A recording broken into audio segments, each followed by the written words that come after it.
अब तक आपने पढ़ा कि सिंदबाद कैसे अपने जहाज से भटक कर एक नरभक्षी दानव और इंसान को जीवित निगलने वाले सांप के चंगुल में फंस जाता है, लेकिन सिंदबाद का सब्र, समझदारी और उसका ऊपर वाले पर विश्वास उसे मुश्किल समय से निकालकर उसके खोए हुए लोगों से मिला देता है।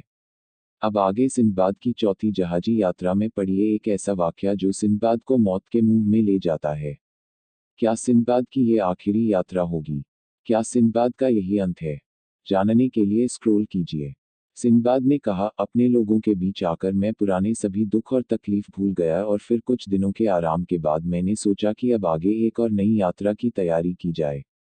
मैंने इसकी तैयारी की और कई ऐसी वस्तुएं खरीदी जिनकी बाहरी देशों में काफ़ी मांग है। मैंने अपनी यात्रा की शुरुआत फारस से की। मैंने वहाँ के कई नगरों में अपना माल बेचा, खूब व्यापार किया। इसके बाद मैं एक बंदरगाह पहुंचा, यहाँ भी मैंने अपना माल बेचा और अच्छा धन कमाया।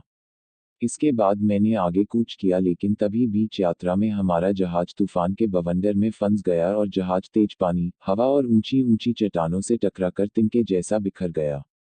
ये हादसा इतना भयावह था कि मेरे ज्यादातर साथी डूबकर मर गए। अब बस कुछ व्यापारी और मैं ही बचा था। हम लकड़ी के तख्तों की मदद से किसी तरह किनारे तक पहुंचे। मैंने देखा कि हम एक द्वीप पर थे। हमने यहाँ घूम घूम कर फल आदि खाकर अपनी भूख मिटाई। हम दिन भर यहाँ वहाँ भटकते रहे और अपने भाग्य को कोसते रहे, लेकिन इससे कुछ नहीं होना था।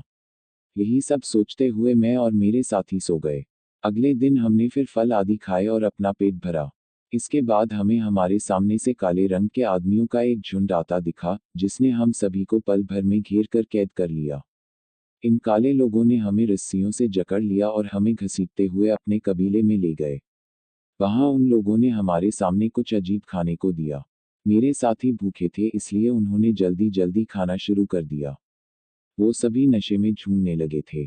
मैंने सभी को देखा तो मैं समझ गया कि ये बहकाने के लिए है, इसलिए मैंने वो बहुत कम खाया और उन काले आदमियों की हरकतों को देखने लगा। इसके बाद उन लोगों ने हमें नारियल तेल में पका हुआ चावल खाने को दिया था। ये चावल हम लोगों को मोटा करने के लिए खिलाए जा रहे थे। मुझे ये समझने में बिल्कुल भी देर नहीं लगी कि ये जंगली लोग हमें मोटा करके हमारे कबाब बनाकर खाने का बंदोबस्त कर रहे हैं। मेरे साथियों ने तो खूब खाया, लेकिन मैंने बहुत कम खाया। अब रोज ये कबीले वाले काले लोग हम सभी को ये चावल खाने को देते और मेरे साथी पेट भरकर खाते और सो जाते। मैं कम खाना खाता था और चिंता के कारण बिल्कुल सूख गया, मेरी हड्डियां भी अब नजर आने लगी थी। मैं पतला दुबला था, इसलिए उन लोगों के लिए शायद अभी काम का नहीं था, इसलिए मैं दिन भर यहाँ वहाँ घूमता रहता था। इसी बीच एक दिन मुझे गांव से भागने का मौका मिल गया और मैं भाग निकला। मुझे खोजने के लिए लोग मेरे पीछे भी आए, लेकिन मैं उनकी पहुंच से काफी दूर चला गया था। बस दिन भर भागता रहता था और रात में किसी जगह छिपकर सो जाता था। कभी रास्ते में कुछ खाने को मिल जाता तो खा लेता था।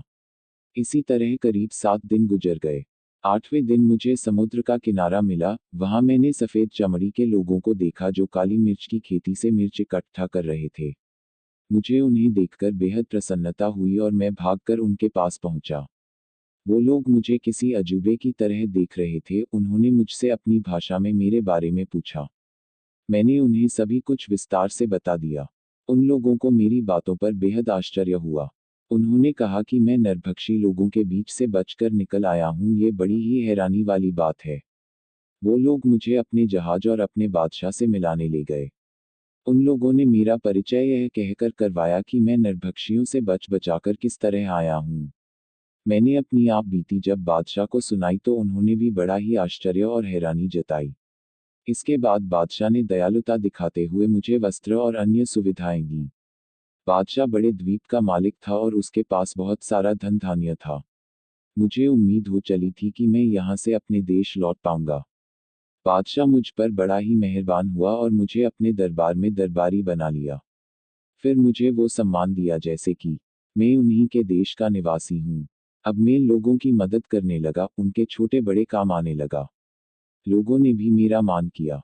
एक दिन मैंने देखा कि लोग बिना जीन लगाम के घोड़ों की सवारी करते हैं। मैंने इस बारे में लोगों से पूछा तो मुझे हैरानी हुई कि उन लोगों को पता ही नहीं था कि जीन लगाम होता क्या है। उन लोगों ने हैरानी जताई और मुझे कहा कि मैं उन्हें बना के दिखाऊं। बस फिर क्या था, मैंने जीन लगाम बनाने की तैयारी शुरू कर दी। मैंने एक नमूना बनाया और फिर उसे लकड़ी के कारीगर से बनवाया, उसके बाद उस पर चमड़ा मढ़वाया और उसे पूरी तरह से तैयार कराया। इसके साथ ही लोहार से लगाम और लोहे के रकाबे भी बनवाए। इसके बाद पूरी तैयारी कर घोड़े को सजाया और बादशाह के समाने ले गया। इसके बाद तो जैसे बादशाह के दिल में मैंने गहरी जगह बना ली थी। वो बहुत खुश हुआ, उसके लिए वो सब कुछ नया था और उसे देखकर वो काफी उत्साहित हो गया। उसने मुझे बहुत सराहा। फिर मैंने ये जीन लगाम राज परिवार के सभी सदस्यों व मंत्रियों को दी, जिससे मुझे अच्छे खासे पैसे मिले और कई बेशकीमती चीजें मिलीं। अब सभी मेरा बहुत सम्मान करने लगे थे। फिर एक दिन बादशाह ने मुझे बुलाया और कहा कि वो मुझसे काफी खुश हैं और चाहते हैं कि मैं उनके ही देश में स्थायी रूप से बस जाऊं और अपने देश लौटने के बारे में सोचना छोड़ दूं। उन्होंने मेरा विवाह एक सुंदर कन्या से कराने की बात भी कही, जिसे मैंने हृदय से स्वीकार कर लिया। बादशाह ने मेरा विवाह एक अत्यंत रूपवती, गुणवती नवयौवना के साथ कराया, जिसका साथ पाकर मैं अपना बगदाद में बसा परिवार भूल गया। फिर कुछ दिनों बाद मेरे पड़ोसी की बेगम लंबी बीमारी के बाद खुदा को प्यारी हो गई। मैं मातम के बीच उसके घर उसे हौसला देने गया। मैंने उसे देखा, वो जोर जोर से रोया जा रहा था। मैंने उससे कहा, सब्र रखो, ऊपर वाले ने चाहा तो तुम फिर से दूसरा निकाह करना और खुशी से रहना। लेकिन मेरी बातें सुनकर वो और रोने लगा। उसने कहा, तुम कुछ जानते नहीं हो, इसलिए मुझे तसल्ली देने में लगे हो। तुमको नहीं पता, मैं सिर्फ कुछ ही घंटों का मेहमान हूँ। मैं उसकी बातों को सुनकर परेशान हो गया। तब उसने कहा, हमारे यहाँ एक रस्म है कि मरने वाले पति के साथ उसकी पत्नी और मरने वाली पत्नी के साथ उसका पति भी साथ में मरते हैं। इसलिए अब मैं भी अपनी पत्नी के साथ ही मारने के लिए ले जाया जाऊंगा। मैं इससे नहीं बच सकता। ये यहाँ का रिवाज है और सभी इसे मानते हैं। कोई इसके विरुद्ध नहीं जाता, फिर वो बादशाह ही क्यों न हो। उसकी बात सुनकर तो मेरे होश ही उड़ गए और मैं उसी समय से अपने विवाह और पत्नी को लेकर चिंता करने लगा। तभी मैंने देखा कि उसकी मृत पत्नी को नहला धुलाकर उसे निकाह के जोड़े में सजाकर अर्थी पर रखा गया है और उसके पति को मातम के वस्त्र पहनाकर ले जाया जा रहा है। उसका पति रोता, अपनी किस्मत को कोसता हुआ पीछे पीछे चला जा रहा है। फिर सभी लोग एक बड़े पहाड़ पर आकर रुक गए। उन लोगों ने एक बड़ी चट्टान हटाई और उसके नीचे बने बड़े, गहरे और अंधेरे गड्ढे में रस्सी से मृत पत्नी की अर्थी को गड्ढे में उतार दिया और उसके बाद उस रोते बिलखते पति को भी कुछ रोटी और पानी के साथ गड्ढे में उतार कर उस पर चट्टान रखकर गड्ढे का मुंह बंद कर दिया। फिर सभी ने पति पत्नी के लिए मातम किया, शोक मनाया और फिर सभी वापस लौट आए। ये सब देखकर मेरे होश उड़ गए थे। मैंने सोचा, ये कैसी बेकार की रस्म है जिसका कोई विरोध नहीं करता। काश मैं अपने ही देश में होता। मैं बहुत घबरा गया था और मैंने बादशाह से इस बारे में बात की, लेकिन बादशाह ने भी मेरी बात नहीं सुनी। बल्कि उन्होंने कहा, ये सभी पर लागू है, मुझ पर भी, और इसे देश विदेश सभी जगह माना जाता है। मैं बहुत घबरा गया था। मैंने अब अपनी पत्नी का ज्यादा ख्याल रखना शुरू कर दिया है। लेकिन भाग्य के लिखे को कौन रोक सकता है। एक दिन मेरी भी बेगम बीमार हुई और ऐसी लाइलाज बीमारी उनके गले को पड़ी कि उनकी जान लेके छुटी। अब मेरा भी हाल वही था जो मेरे पड़ोसी का था। मीन रोता रहा और सभी से दया करने को कहता रहा। मैंने बादशाह से अपने अच्छे कामों के बदले दया करने की गुहार लगाई, लेकिन मेरी एक नहीं सुनी गई। मुझे भी मेरी बेगम के पीछे पीछे कुछ रोटी और पानी के साथ उस बड़े से पहाड़ के गहरे अंधेरे गड्ढे में फेंक दिया गया। ये गड्ढा बहुत ज्यादा गहरा था और इसमें जितना ज्यादा अंधेरा था उतनी ज्यादा यहाँ बदबू भी थी। यहाँ लाशें सड़ी हुई थीं, खौफनाक एहसास था। सड़ी गली लाशों की बदबू इतनी तेज थी कि मेरा सर फट रहा था। मैं अपनी अर्थी को लेकर भागा, लेकिन किधर जाना था ये नहीं पता था। वहाँ हर तरफ लाशें थीं और अंधेरे के साथ फैली बदबू थी। मैंने इस मंजर को देख खुद को खूब कोसा, अपने परिवार को याद किया। खुदा के इस फैसले पर तोहमतें लगाई और घंटों रोता चिल्लाता रहा। मैं यही सोच रहा था कि क्या जरूरत थी मुझे एक और यात्रा करने की। मेरे सामने कोई रास्ता नहीं था, मैं बस खुद को कोस रहा था। फिर घंटों बीते और भूख लगने लगी। मैंने भूख को बढ़ता देख सब छोड़कर रोटी खाना सही समझा और वही किया। कुछ दिनों तक ऐसा चला, जब तक रोटियां बची थीं फिर सब खत्म होने जैसा लगा। मैं भूखा प्यासा इस गड्ढे में मरने की नौबत तक आ गई थी कि तभी ऊपर चट्टान के खुलने से उजाला हुआ। लोगों ने इस बार किसी मरे हुए पति के साथ उसकी विधवा को नीचे गड्ढे में उतार दिया था। जब लोगों ने चट्टान को रख दिया और फिर से अंधेरा हुआ तब मैंने तपाक से एक हड्डी उठाकर उस विधवा के सर पर दे मारी और फिर लगातार उसे मारते हुए उसे मार डाला।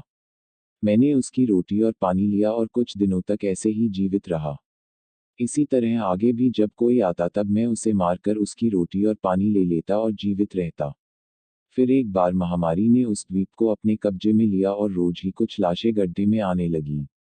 मैंने सभी को मारकर उनकी रोटियां छीनी और जीवित रहा। लेकिन फिर कुछ दिनों के बाद एक दिन मुझे किसी की सांसों की आवाज़ सुनाई दी। अंधेरे में कुछ दिखता तो था नहीं, इसलिए मैंने सिर्फ आवाज़ पर ध्यान दिया और उसकी तरफ चल रहा था कि तभी मुझे पाँवों की आवाज़ भी सुनाई दी, लगा जैसे कोई भाग रहा है। मैंने ध्यान देकर सुना और बस पीछे चलता गया। फिर जैसे मुझे एक तेज चमकता तारा नजर आया।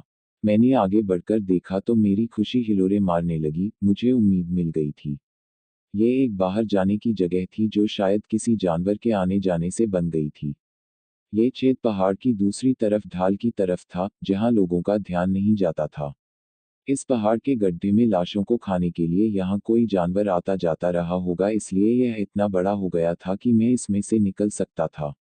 मैंने ऊपर वाले का शुक्र मनाया और बाहर बदबू से निकलकर सोचना शुरू किया। लंबे समय बाद आसमान देखकर और हवा में आकर जैसे मैं फिर से जीवित हो गया था। मैंने सोच लिया था कि मुझे क्या करना है। फिर मैं एक बार फिर अंदर गड्ढे में गया और सभी लाशों को टोल मटोल कर उन पर मौजूद गहने, आभूषण और जेवरात ले आया। वहां पड़ी लाशों से कफन लिया और सब कुछ बांध कर रख लिया। अब मैं बाहर निकल आया और समुद्र की तरफ चलते हुए कुछ दिन फल आदि खाकर बिताए। इस तरह 3 दिन गुजर गए थे। चौथे दिन की शुरुआत थी कि तभी मुझे सामने से आता एक जहाज दिखाई दिया। मैंने हवा में हाथ हिलाते हुए खूब चिल्लाते हुए उसे बुलाया। मेरी बहुत कोशिशों के बाद मेरी आवाज़ जहाज के कप्तान तक पहुंची। उसने रुककर मेरे लिए नाव भेजी। नाविक ने मुझे नाव में बैठाया और मुझसे मेरे हाल के बारे में पूछा। मैं सकपका गया, सोचा सच कहूं या नहीं। फिर मैंने अपने जहाज के डूबने और साथियों से बिछड़ जाने की कहानी उन्हें सुना दी। नाविक मुझे जहाज तक ले आए। अब जब कप्तान ने मुझसे मेरा हाल पूछा तब मैंने फिर वही कहानी उसे सुना दी। मैंने उसकी कृपा के बदले उसे कुछ रत्न देने को कहा, लेकिन उसने इनकार कर दिया और फिर हमने कई द्वीप पार किए। हमने सरान से नील द्वीप का सफ़र किया। फिर वहां से कली द्वीप पहुंचे जहां कई बेशकीमती वस्तुएं बाजारों में मिलती हैं। वहां हिंदुस्तान की भी कई वस्तुएं मिलती हैं। यहाँ हर द्वीप पर हमने सामान खरीदा बेचा और व्यापार करते हुए हम बसरा आ गए, जहां से मैं बगदाद आ गया। मुझे इन सभी जगहों से व्यापार करते हुए असीमित धन मिला, जिसको मैंने अच्छे कामों में लगाया। मैंने कई मस्जिदें बनवाई, दान दिया और फिर अपनी जिंदगी मजे से जीने लगा। इस तरह सिंदबाद ने अपनी चौथी जहाजी यात्रा को भी समाप्त किया और फिर हिंदबाद को 400 दिनारे देते हुए अगले रोज फिर आने को कहा। अगले दिन सब एक बार फिर जमा हुए और भोजन के बाद सिंदबाद ने एक बार फिर अपनी हैरतअंगेज 5वीं यात्रा का वर्णन करना शुरू किया। तो क्या होगा सिंदबाद की अगली यात्रा में, कितने रहस्यमयी रोमांचक सफर से गुजरेगा सिंदबाद? क्या सिंदबाद हर बार बचकर निकल जाएगा या अगली यात्रा उसकी अंतिम यात्रा होगी? जानने के लिए पढ़ते रहिए।